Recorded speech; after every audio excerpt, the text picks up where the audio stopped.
U.S. Treasury yields plummet following Iran war ceasefire agreement.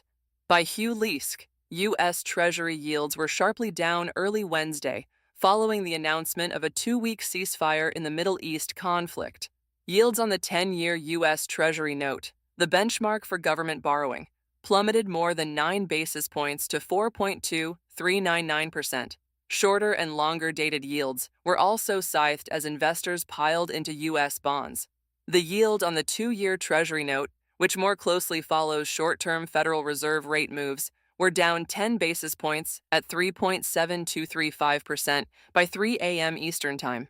The 30-year Treasury note yield, meanwhile, dropped 7 basis points to 48,502%. 1 basis point equals 0.01% or 1/100th of 1%, and yields and prices move inversely to one another. The slide in borrowing costs come as concerns over inflationary pressures created by the 5-week conflict ease. Energy prices rapidly reversed course following the suspension of hostilities.